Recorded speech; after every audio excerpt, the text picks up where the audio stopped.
Okay, let's create another hat based from the Starburst hat idea. First, you need to inflate a balloon fully inflated like we did earlier. Create a base hat like this.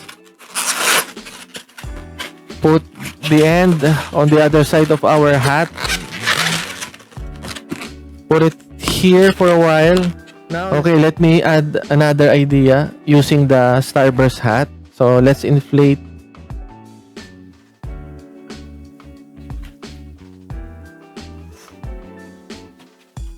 four balloons here. Or let's add one more. I think yellow. Violet. Yes. Okay, put it all together. But before we put it all together, let's create a loop. Like this. Okay? Repeat the same process here.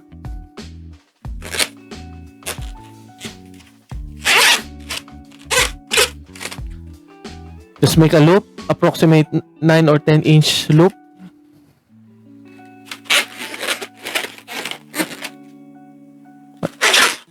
Do the same thing.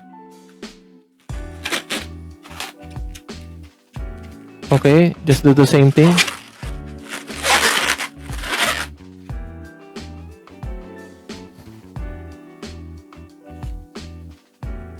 Okay, and repeat the same process here.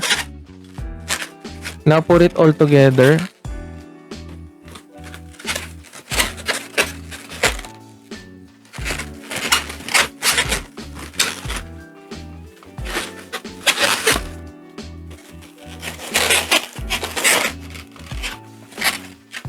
Put it together by connecting all the balloons.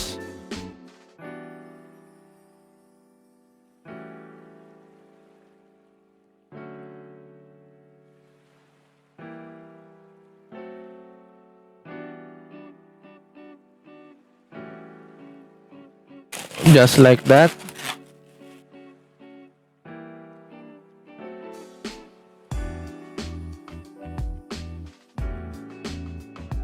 And as you can see, we have ends here, small ends, bubble ends. Let's put all the ends here in the lower part. Just like that.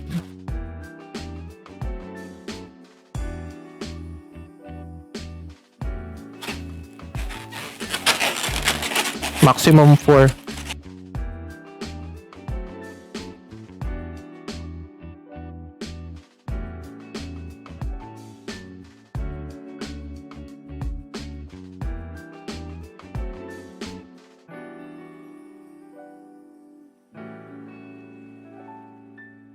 All the small bubbles, put it all the way here.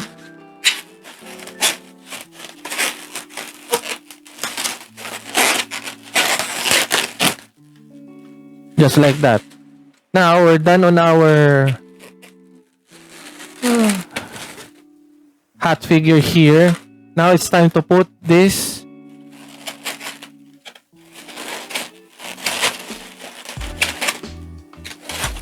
crown at the top of our hat. Okay.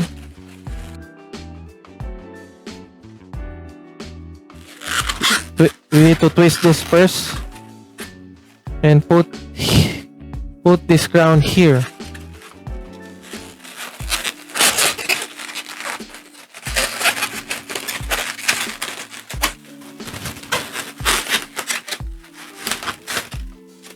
Okay, that's it. So we have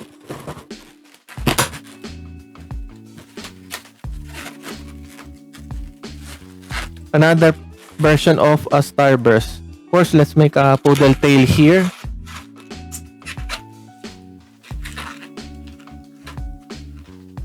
Another poodle tail here.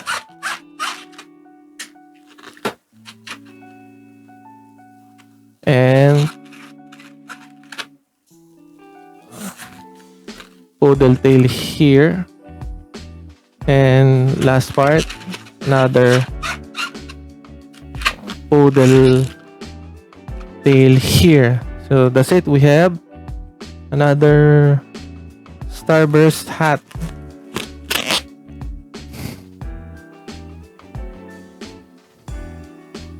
Hope you like it. Thank you so much.